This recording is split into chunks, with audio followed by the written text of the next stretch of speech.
Bonjour à tous, je suis vraiment très heureuse de vous retrouver dans cette nouvelle vidéo « Comprends tes blessures ». Aujourd'hui, je vais vous parler des masques. C'est quoi un masque? Eh bien, c'est l'ensemble des comportements avec lesquels nous réagissons lorsque nous sommes confrontés à une blessure.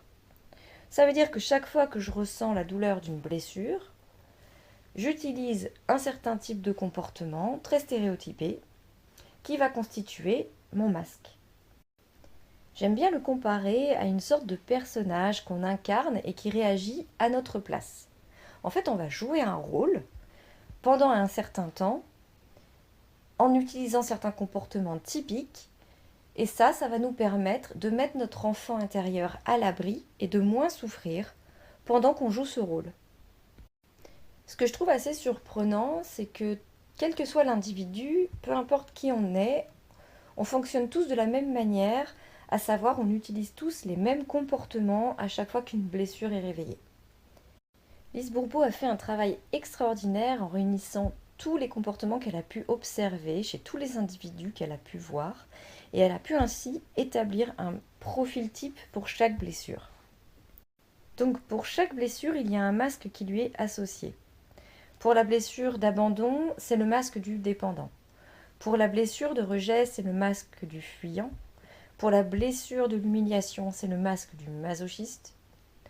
Pour la blessure de trahison, c'est le masque du contrôlant. Et pour la blessure d'injustice, c'est le masque du rigide. Pour chacun des masques, elle a relevé un certain nombre de comportements types qui y sont associés et qui ne changent jamais. Pour bien vous aider à comprendre, je vais prendre l'exemple de Madame Dupont. Madame Dupont, elle a souffert dans son enfance de la blessure de rejet et elle a donc développé certains comportements du fuyant. Elle croit par exemple que ce qu'elle fait n'est jamais assez bien. Elle n'aime pas déranger ni attirer l'attention. Elle se dévalorise et elle se sent toujours moins bien que les autres. Elle ne supporte pas quand une personne se montre agressive ou quand elle se met en colère. Elle se sent obligée de s'enfuir et de quitter la pièce très rapidement. Tout ça, ça constitue le masque du fuyant de Madame Dupont. Il lui est propre puisque vous pouvez constater qu'elle n'a pas eu toutes les caractéristiques du fuyant, mais seulement quelques-unes. Si on ajoute à ça que Madame Dupont a ressenti aussi la blessure d'injustice dans sa petite enfance, elle a développé aussi quelques comportements du rigide. Et comme elle a souffert d'humiliation, elle a aussi développé quelques-uns des comportements du masochiste. Et tout ça, ça fait la personnalité fausse, donc le faux self, de Madame Dupont. Madame Dupont, elle utilise un certain nombre des comportements du fuyant, mais comme elle ne va pas forcément utiliser les mêmes qu'un autre fuyant, elle n'aura pas développé exactement le même faux self. Il sera toujours unique chez chaque personne, chaque individu, même si au final, les masques, eux, sont vraiment les mêmes. Mais néanmoins, à la base, tous les comportements sont les mêmes. Alors vous allez me dire, pourquoi on doit s'en débarrasser de nos masques? Parce que finalement, ils nous aident à mettre notre enfant intérieur à l'abri, à moins ressentir notre souffrance. Donc, pourquoi on devrait s'en défaire? Eh bien, je dirais que c'est parce que dans la majeure partie des cas, on s'en sert pour une mauvaise raison. J'évalue, moi, à moins de 5% des cas, les fois où on utilise notre masque parce qu'on fait réellement, on ressent réellement de l'abandon, de l'injustice, de l'humiliation, de la trahison et du rejet. Ça arrive, ça fait partie de la vie, mais c'est finalement assez rare par rapport au nombre de fois qu'on utilise notre masque. Ça peut arriver de temps en temps de ressentir de l'injustice, de l'abandon, de la trahison, du rejet, de l'humiliation, ça fait partie de la vie. Et c'est vrai que c'est très douloureux, c'est souffrant, et on passe tous par là à un moment ou à un autre. Mais la plupart du temps, lorsqu'on le ressent, c'est plus parce qu'on a peur de le ressentir. En vérité, la personne ne nous veut pas forcément du mal, ou elle ne nous abandonne pas vraiment, elle ne nous rejette pas vraiment. On perçoit ça parce qu'on veut le voir, parce qu'on pense que c'est notre réalité. Et ça, c'est ce qui fait qu'on va le plus souvent utiliser notre masque d'une mauvaise façon. En tout cas, de façon totalement inappropriée.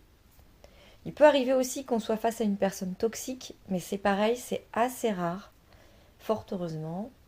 Et dans ce cas-là, c'est vraiment très important de se positionner, déjà de s'en rendre compte, et puis effectivement de sortir de ce schéma-là. Mais la plupart du temps, je dirais dans 95% des cas, en vérité, on ne souffre pas pour de vrai. On croit qu'on va souffrir. Le cas le plus fréquent, le plus souvent, c'est lorsque nous avons peur qu'une situation du passé dans laquelle nous avons souffert se répète. Si lorsque j'étais petite, j'ai souffert d'humiliation de la part de mes camarades parce que par exemple je n'étais pas douée en sport et qu'ils se sont beaucoup moqués de moi, à chaque fois que je vais devoir refaire du sport à l'avenir, je vais à nouveau avoir peur de me faire humilier. Et je vais porter mon masque du masochiste et réagir en m'auto-humiliant, c'est-à-dire en faisant preuve d'autodérision.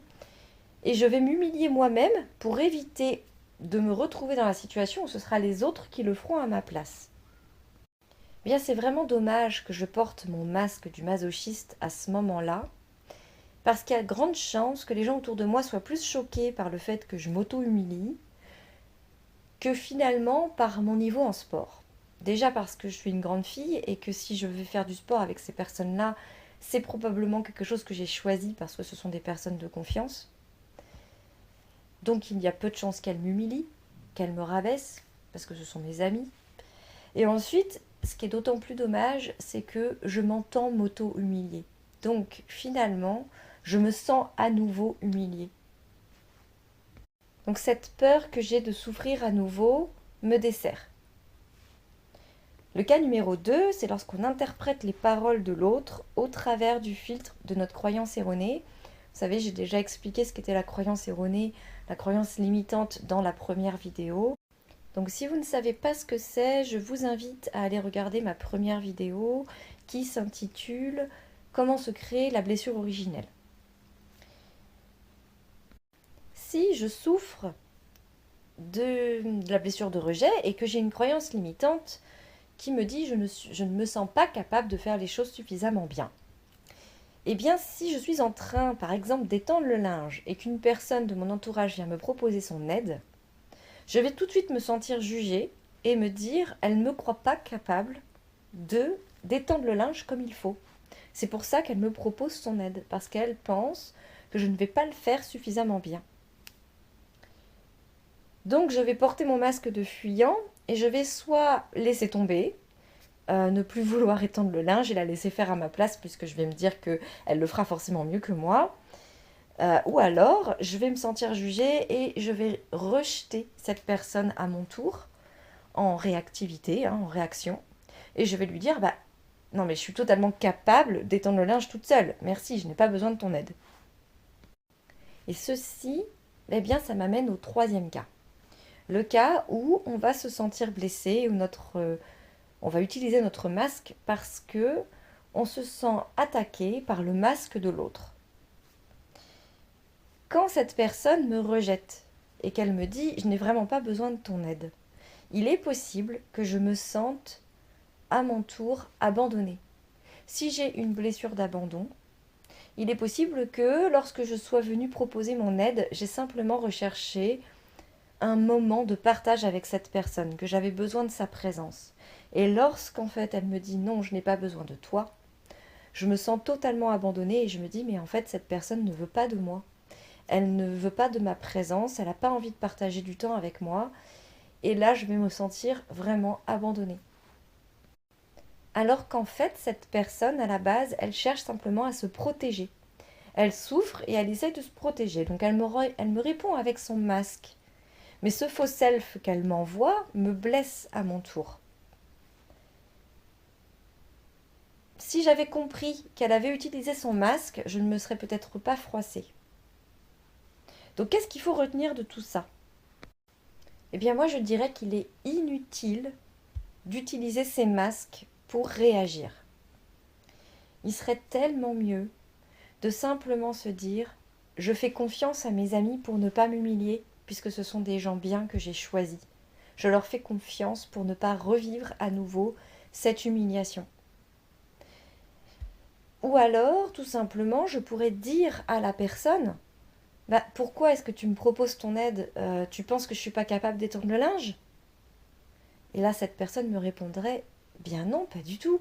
Bien sûr que je sais que tu es capable de le faire, c'est juste que j'avais envie de passer un petit peu de temps avec toi. Je m'étais dit que ce serait plus sympa si on était ensemble pour le faire. Et là, d'un seul coup, on apaiserait énormément les choses. Alors, pour pouvoir exprimer correctement ses peurs, je pense qu'il est aussi très important déjà de pouvoir reconnaître toutes les fois où on utilise notre masque de façon à pouvoir apprendre à se contrôler. Donc moi, je vous invite à vous reconnaître dans vos masques et puis aussi à essayer à vous amuser un petit peu à chercher votre entourage. Vous allez voir, ça peut être assez amusant. Donc pour ça, je vais vous poster sur Instagram ou Facebook, probablement sur les deux, les résumés des différents masques. Donc vous pourrez soit les imprimer, soit les enregistrer. Et puis je vous invite à surligner tous les comportements que vous utilisez, à reconnaître votre faux self et puis celui des autres. Datez-le parce que ça pourrait être très intéressant de voir peut-être d'ici 6 mois, 1 an, de faire un point et de vous dire, voilà, moi je n'utilise plus ces comportements maintenant, j'ai enfin réussi à apprendre à ne plus réagir avec mon faux self et à exprimer les choses autrement. Alors voilà, écoutez, j'espère que cette vidéo vous a plu.